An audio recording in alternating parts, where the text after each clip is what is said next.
Go back that way. Push it up. Hey guys, we are going live officially with no one here. Okay, let's see. Do you want me to just check it from here? So Yeah. I can...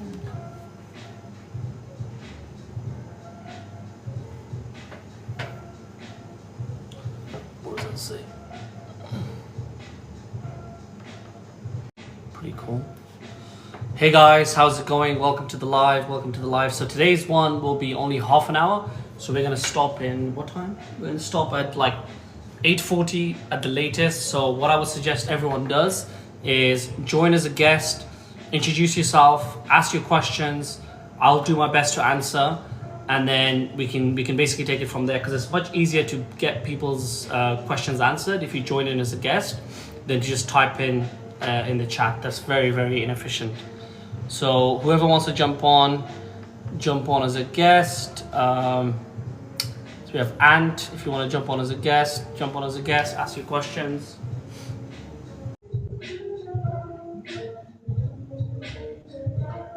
The guest is already, okay, the guest has left.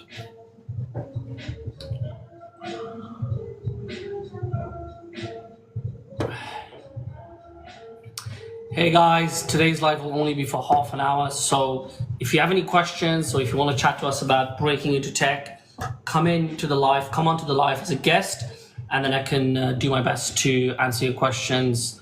It's much more efficient if we get people on the live as a guest, answer your questions, and then you can decide to stay or leave after that as well.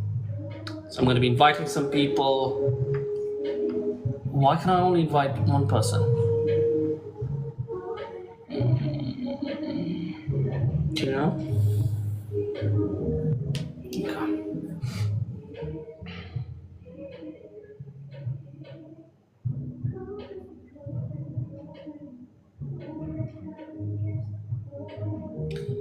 Welcome guys. The live today will be for, I can't see, so I can't call people's names out. If you have any questions about breaking into tech, jump on as a guest, tell us a little bit more about your situation, and then I'll do my best to answer your question on the live as a guest, rather than typing in the chat.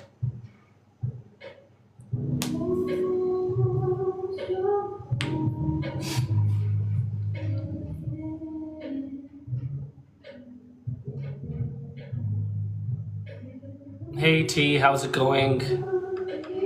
Again, if you guys have any questions, please try and jump in as a guest if you're comfortable with that on the live. You don't have to put your video on, you can just be on audio, and then we can try and answer your questions. So NA, do you want to read his question? Yes, so NA is asking, work in HR, would like to know how to get into tech. Yeah, it's a good question. It's a little bit generic because I don't know what your current situation is. So if you want to tell us a little bit more about your situation, maybe you have maybe you worked in tech before, or have you always worked in HR? It's a difficult question to answer, but generally speaking, what I say to everyone is, if you want to break into tech sales, coming from a HR background, it's pretty good.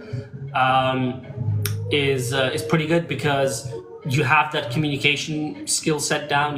You're dealing with people all the time. That's what HR is, human resources. And you're managing people, and you're telling people, and you have that leadership skill set as well, which are all critical skills for breaking into tech sales. But if you want to break into a more technical role within tech, I don't think you'll be able to get it unless you do like a boot camp, or you upskill yourself to learn programming languages if you want to break into like a software engineering role, which that's not what I'm doing. Yeah, we also have a guide as well.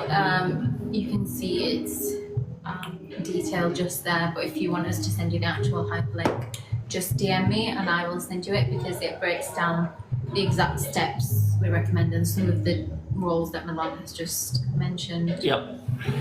So T is saying, I got messages from both of you guys, haven't had the chance to get back to you yet. That's fine, T, no worries. Yeah, look, by the way, if NA or T, if you guys want to jump in as a guest, it'll be more productive to learn a little bit more about what you guys are doing now and what kind of tech role do you want to break into, and then we can have like a proper conversation.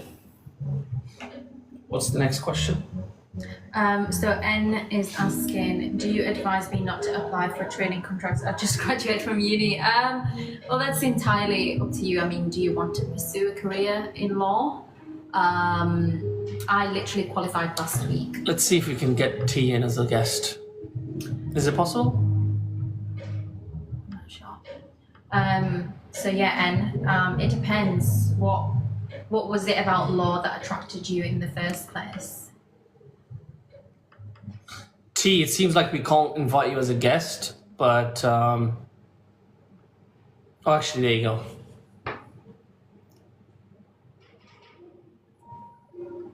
By the way, we'll respond to your questions. There you go. Okay, perfect. She's gonna Sidhu jump on will the respond to you just after we speak with T. So stay on the Hey, how's it going? Hello. Sorry I didn't get back to either of you. I wanted to explain my situation a little bit more.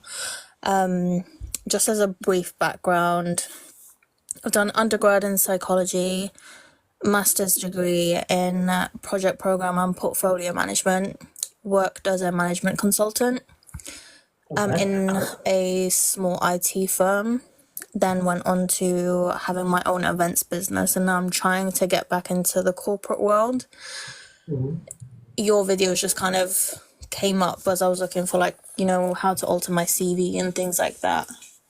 I did just obviously hear you speak about, you know, if you're wanting to get, I'm guessing sort of more higher paid roles, you would want to get, I don't know, get some coding boot camp or something going on. What would you say would be the best sort of route to go? Got it. Are you trying to break into like more of a technical role in tech, or is it more like a commercial role? I'm good for either. I did have a opportunity that did come up, but not that long ago. I can't remember off the top of my head. It was basically selling software onto other businesses. It was like more sort of like a software consultant role where I would go into other businesses, implement this. It was like a HR software. It will come to my head in a second. And I felt like it was down my road, but it just didn't work out. Logistically didn't make sense for me at the time. But my CV it's one page, but it's I don't know, you've probably seen the other layout where it's like in columns almost. So obviously I saw your video that said to sort of keep it black and white, and just as like a normal list, which was how my CV was before. I spoke to a few recruitment consultants. They were like, no, you're getting into tech, you need to, you know, get with this new format. So I'm kind of like, what do I do? Like, where do I go with that? My experience has always been, so I've worked in tech sales for 3.5 years. Started off in 2021. Before that, I did some internships in tech, and I've probably done over 150, 200 interviews in tech as well. What I've seen is one-page CVs in the black and white format that starts with your personal details, work experience, education, skills, passions and interests, and extracurricular always do best, because one, it cuts off the fluff and it goes straight into what you do. And then it talks about like a lot of the metrics, so like the achievements that you've had in the job rather than what you did. Because what I've realized is that hiring managers, recruiters, and HR people don't really care about what you did. They care about the impact you had in the business. So that's what that one-page CV that's black and white does, right? And then that's the best. That's the type of CV that I've had the most success in. So I would definitely try and do that. If someone else is telling you to try something else, then you can definitely try it. You can do like a split test, maybe do 50 applications with the one that they're recommending, and then do 50 applications with the one-page CV, and see which one's actually going to get you interviews, and then maybe stick more with that. Do you know what I mean? I mean, I have sort of a lot of like percentages and stats on like every relevant role, and then I've kind of got like a column where there's like extracurricular sort of key skills for the role, and like languages and things like that. on the site. You probably have seen it. It's like the more sort of, I don't know, like graphic designers and stuff like use that kind of layout.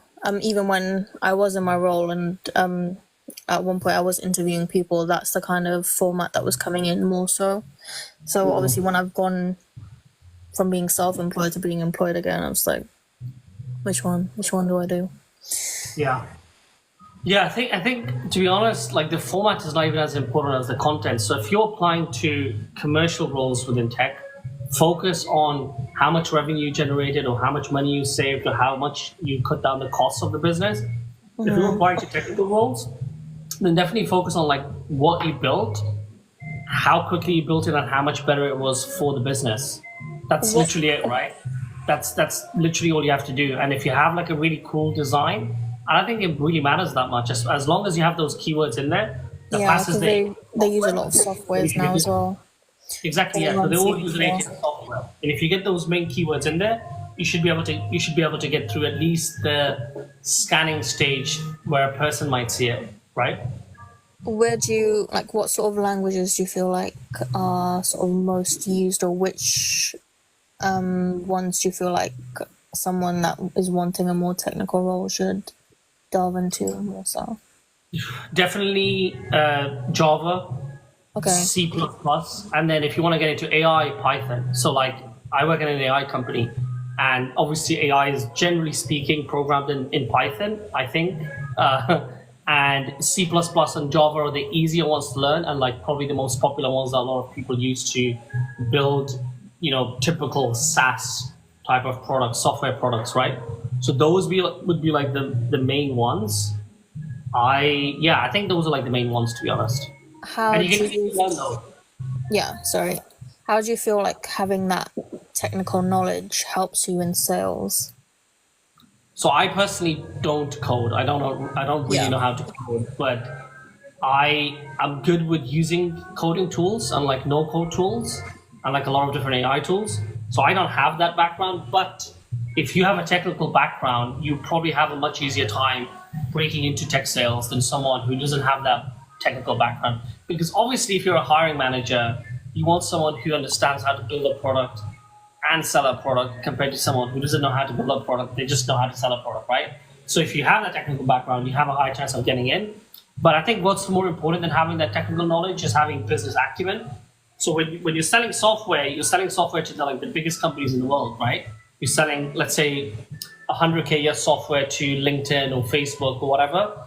You have to have that business acumen, that commercial understanding to see what impact your software would have on that business or on that business unit, and to be able to articulate that in a really good way to close that deal.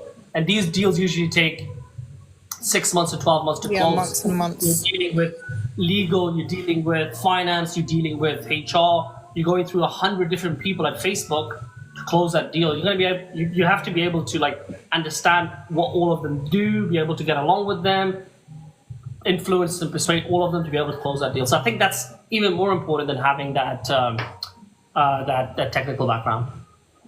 Do you feel that the end users and the client actually understands when you use sort of tech jargon, if you will?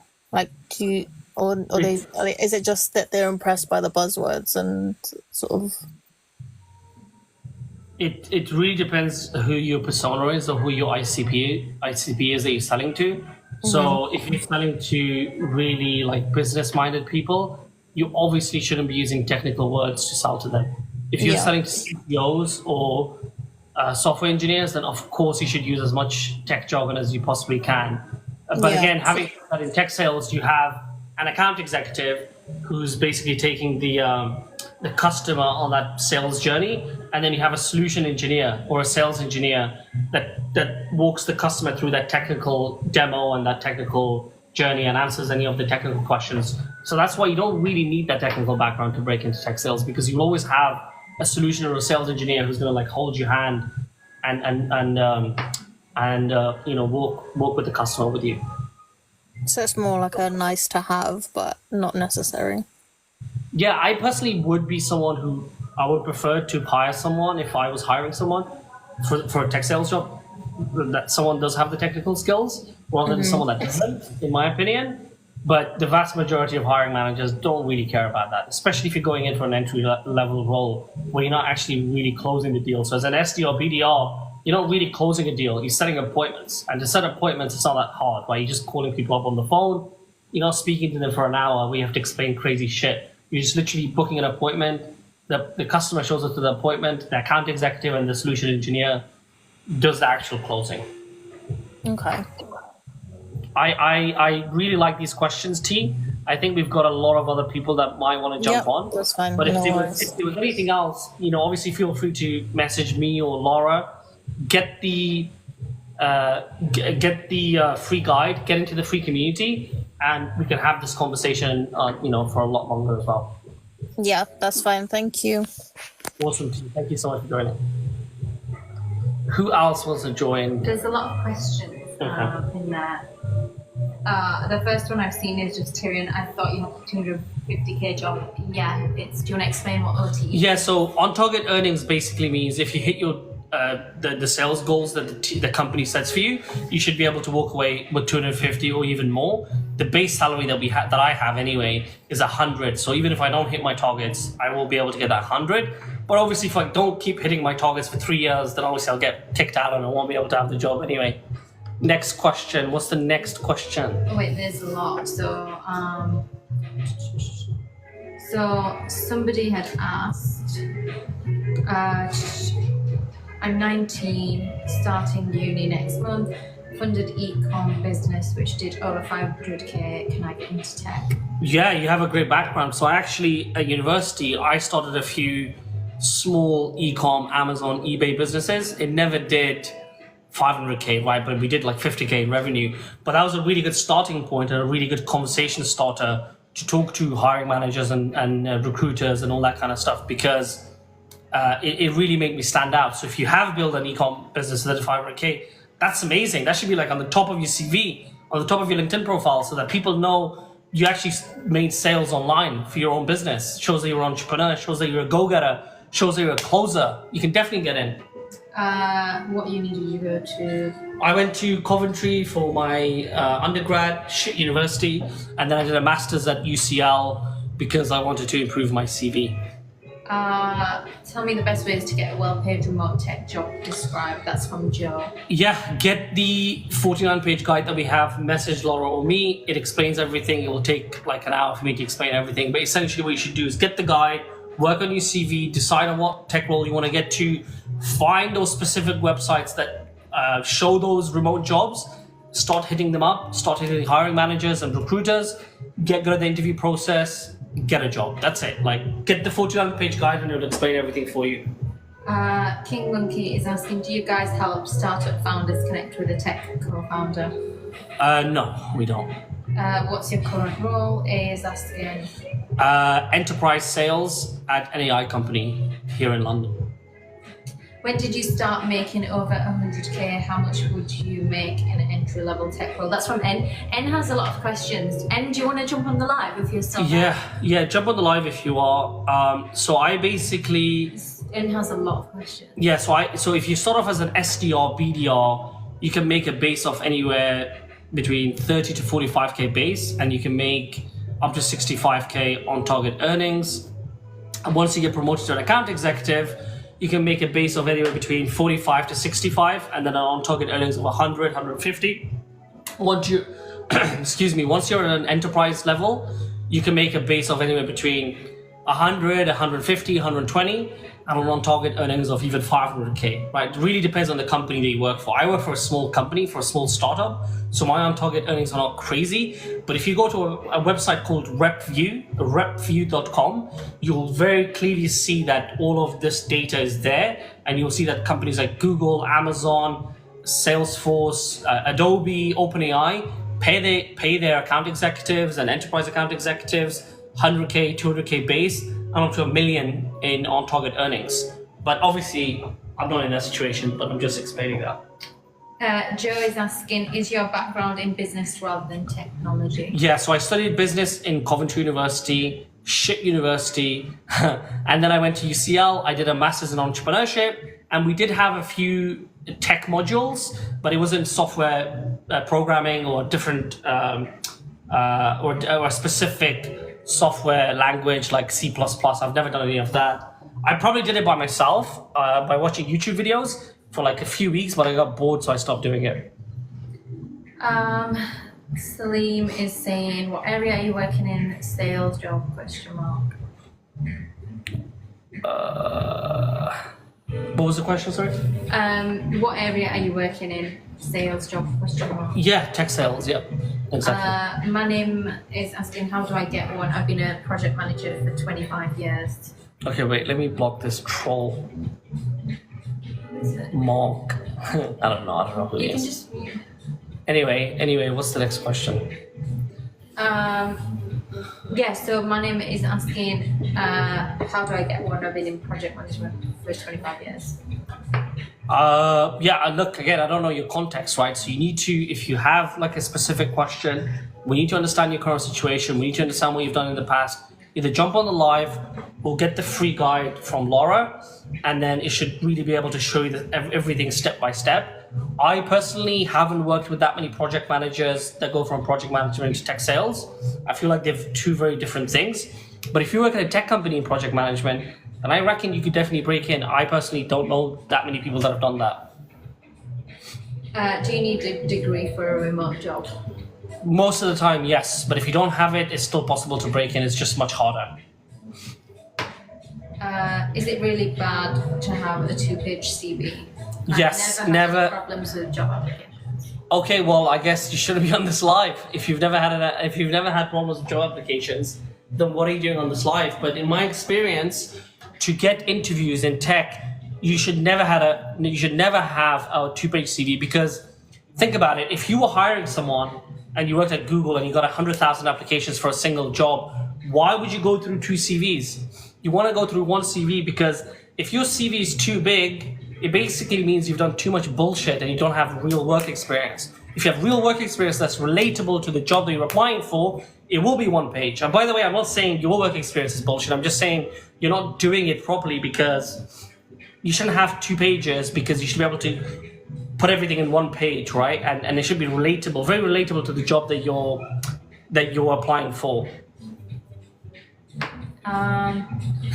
Someone saying, I chase coin all my life, it means nothing, Chuck. Good for you. Yeah. Okay, so by the way, guys, we're going to end this in like 10-15 minutes. So if you have a question and you really want to talk to us and you really want to ask questions, I would suggest you join as a guest. You don't have to show your face. Don't worry. Just explain your current situation, explain where you want to get to, and then explain your questions, and then I'll be able to actually help a lot more. Okay? But is computer science degree enough? I would say it is, because a lot of people don't have a computer science degree. So if you want to break into tech sales, and you have a computer science degree, that's really good. That's a great start and a great background. But I would say it's not enough most of the time, because you still need that sales background for a little bit.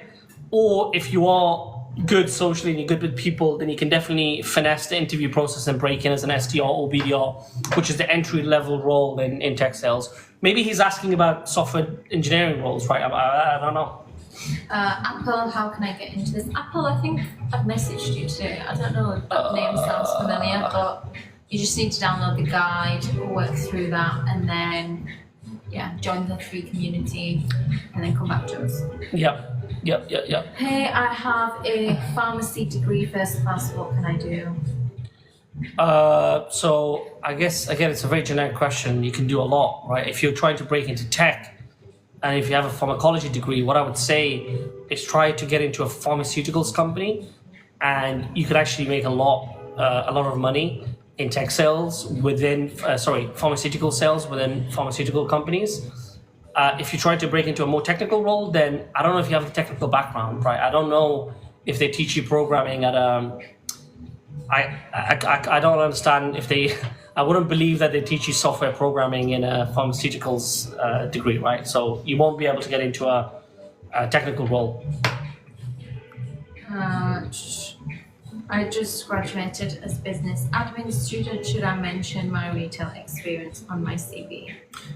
Yes, 100%. Especially if you want to break into tech sales as an SDR, BDR, write down your retail work experience and like pump it up a bit. Talk about how many customers you closed. Talk about how you were the best rep there. Talk about how you increased revenue by 25% compared to the previous rep. Like, you can make this shit up a little bit as well, right? But obviously don't lie too much.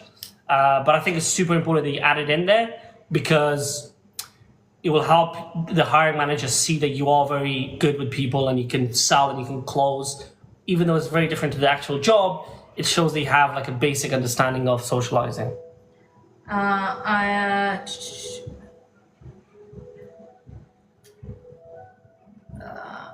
I'm just 18. What's the best job I should go in? I have no idea. We don't.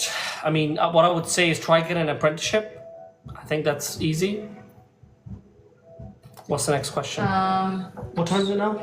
Okay, we're gonna end the live in 8 minutes, guys. So if there's one more person that wants to get on the live as a guest, ask questions, we would do that for another 8 minutes. So somebody is asking, somebody's asking, I've got no experience, can I apply? Yeah, get the 49-page guide from Laura, get into the free community.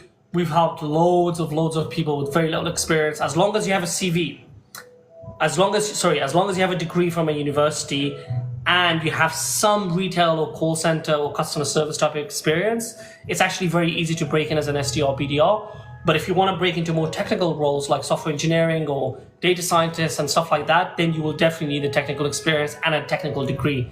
That's been my experience. Of course, you can break in just with a boot camp. Of course you can, right? But that's been my experience. I think that hopefully that should answer your question as well, N. What tech role do you do? So I do tech sales, enterprise sales. Help me build communication skills. Okay.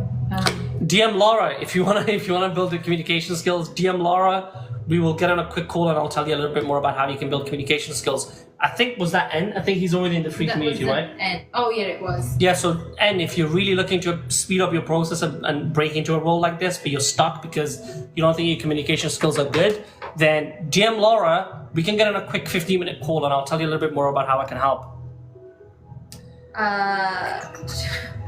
Let me read the questions now. I think I see them. Okay, what IT? I'm gonna. Oh, sorry. Go on. You can read it. I can't see it again. Okay, what IT skills do you have? I don't know what that means. What technology do you use? What solutions are you selling? That's the same person who's asking. So what technology? What solutions do I sell? So I work for an AI company. Imagine OpenAI, the creators of ChatGPT, but it's a different one, and we sell media solutions. So imagine companies like Paramount, Amazon Prime, Netflix.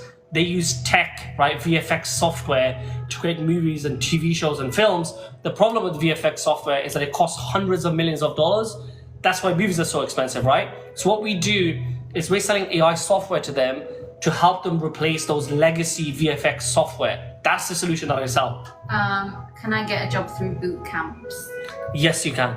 I'm on 52k base with HR tech company as an SDR. Would you be able to help me get a higher base? No, actually, that's one of the highest bases I've seen for a SDR salary. SDR base salary. I mean, that's really good. I would stay there. I would hang on with dear life. Could a doctor switch to this role? 100%. I've seen a few doctors. In fact, with doctors, right? The problem with the UK is doctors don't make that much money. That's the fucking problem with the UK. Like, if you're a doctor, you've worked your ass off for 10 years, and you have people in tech making double or triple you are, you know, you guys should be making a lot more, but you can definitely break in as a doctor. I would say work at a pharmaceuticals company as a sales rep, because you have that experience and that background. In fact, a lot of pharmaceutical companies won't hire a normal person who doesn't have like a pharmacy degree or a doctorate or like a biology degree, because they don't have the background in drugs to sell drugs to their customers, right? Yeah, are most tech sales roles based in London typically? Typically speaking, the highest paid roles in the country in the UK are of course based in London. My current job is remote, but I lived in London for about 2.5 years. I did my master's in London at UCL, and then I worked at my first job in London. But at my current job, I've been at my current job for about 8 months, and I haven't been in London for that time because I can travel around. so I don't need to be there. But generally speaking, most high-paying tech jobs are definitely in London, 100%. But you can also work remotely for a US company, right? Yes, I would tell everyone here to never ever apply to work for UK companies. UK companies are broke. UK companies are stingy. UK companies don't have any money. UK companies are stupid. UK companies don't know anything. Try and work for a US company, because US companies have all the money, all the power, all the knowledge, all the experience. They make the biggest tech companies in the world. So try and work for a US company remotely if you're based in Europe, because Europe is fucked. There's no money in Europe. You do not want to be in Europe if you want to make money. I work for a US company and I work in London. They have a London division and they have a Japan division and they have a US division. Do you find your own clients? I don't understand the question. What's the next question? Well, that was the last question, but maybe she's asking about as an SDR. So as an SDR, I don't know if that was... What you're primarily doing as an SDR or BDR, sales development representative, which is level 1 in tech sales, you call people up or email them and you set appointments for the account executive to close the deal. So in a way, you do find your own clients, yes. But if you work for a good company, like let's say you work for Google, right? You still call customers out of the blue, but imagine everyone in the world knows who Google is, right? What company Google is and what they do. So if you work for a really big brand name, you don't really have to find your own clients because customers land on your website, they know the brand name, etc., etc. It's what time is it? 37. So we're gonna stop the live in 3 minutes. Oh, sorry, there's a couple more.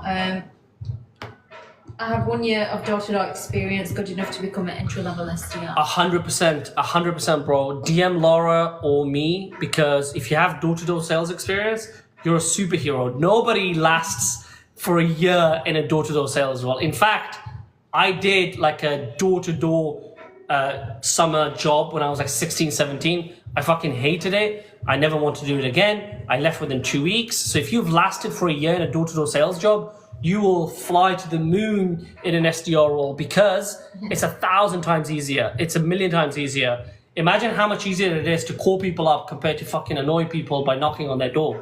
DM Laura or DM me, get the free community, get the free guide, and get an SDR role as soon as possible.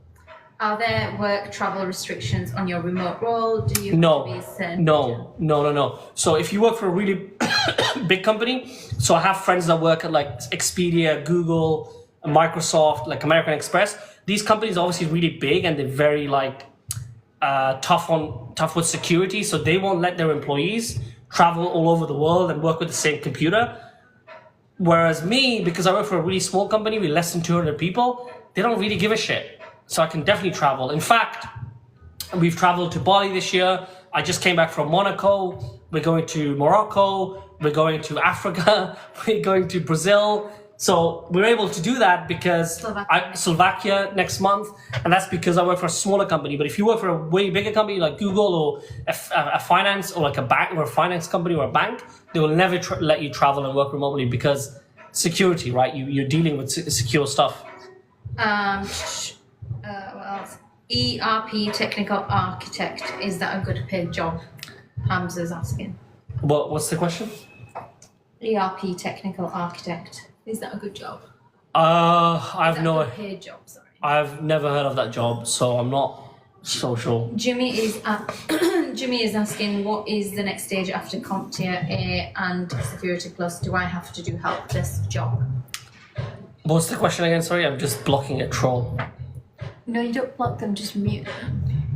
Just what did this say? All right, ask the question. Leave So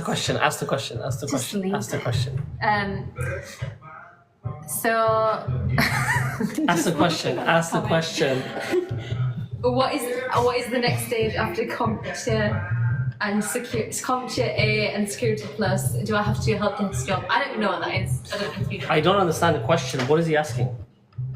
I don't know what CompTIA is. What's the next stage? I have no idea. We can skip that question because we got to end this in 2 minutes as well. What about an older person with 25 years of IT experience? Yeah, I actually met someone who worked as an SDR at 45. He was about 45. He'd done another job for like 20 years, and he worked as an SDR at a really big data company called Databricks. So if you don't mind being much older than everyone else as an SDR, because everyone else is going to be like 25 and you're going to be 45, you can definitely get in. But I personally wouldn't do that if I'm 55 to work with 25-year-olds and cold call all day. But if you don't mind that, then you can definitely break in. Yeah, so Fazana was saying, wow, so you never go to the office? No, he doesn't. And then, is cybersecurity sales good? Cybersecurity sales is really good. In fact, I have some friends that work at Dogtrace, which is a really, really big cybersecurity company, and people there make hundreds of thousands of pounds. Go to Glassdoor, type in Dogtrace, and you'll see what kind of salaries they get in tech sales. But it's a really hot job. It's a really complicated industry, and it's really, really aggressive as well. And what's Joe's saying? Why are you giving all this free advice? Because we have a free community and we also have a paid community. So we have hundreds of people in our free community, then we have a few people in our paid community. So of course we're going to make money with the paid community, but we still help people a lot in the free community. So if you get into the free community and you're still stuck after 6 months, then you may decide to join our paid community. Then of course we're going to make money. So on top of that, we're trying to build our brand, get more followers, and build a huge community out of this. What's an SDR? An SDR is a sales development representative. What's your LinkedIn? So, like, If you join the free community, what's his name, 8Blue, we can give you the free guide, and you can look at our LinkedIns and whatnot. Just join the free community, DM Laura and get the free guide. Hi, tech job guys. Hi. So what's the last question? We're gonna end the live now. Where's your community? So it's a WhatsApp community. So if you DM me, I will send you the links. Yeah. Just graduated with an econ degree with a summer finance internship last year, looking at tech sales. Yeah. Dude, get into tech sales, man. I was trying to go into finance as well when I was at uni. I didn't get into it because I went to a shit uni. But then I realized my friends that work at Goldman and JP, they don't make that much money, but they work way harder, right? They can still make obviously 500K, $1 million a year when they're like 35, 40, but they're working way harder. They're traveling way less. It's not a fucking enjoyable job. So I stopped looking into it. So I got into tech sales. You have a really good background, Baba, and try and get into the free community, Baba, because you have a really good background. DM Laura or DM me, get into the free community and get the free guide. Baba's also asking, should I add internship experience from 6 years ago? Yes, if it's relevant. If it's irrelevant, then don't add it because that's gonna look stupid. Where do I apply for tech sales aid? Get the free guide from Laura or me. We have a free 49-page guide that shows you all the job sites, all the CV templates, all the LinkedIn profile templates, as well as the best way to answer interview questions, all the interview questions you'll ever get asked, and all the answers. And then once you get that guide, get into the free community and we can talk more. But I think we will end the live here, guys. We will see you. We do this live every Sunday at 8 p.m. UK time. So try and jump on these live calls every Sunday. In the meantime, if you want to break into tech or tech sales, we also help people break into non-tech sales roles, by the way. So DM Laura or DM me. We'll give you the free guide. We'll give you the free community so you can actually get started. And if you're really stuck or if you're really interested in actually breaking into a role really, really quickly, then we also have a paid community. It's not that expensive, but if you're not interested in a paid community, then we have a free community. It's totally fine. There's no problem with that. Is that it? Mm-hmm. Cool, guys. We're going to go. Have a good night. Take care. Bye-bye. Bye.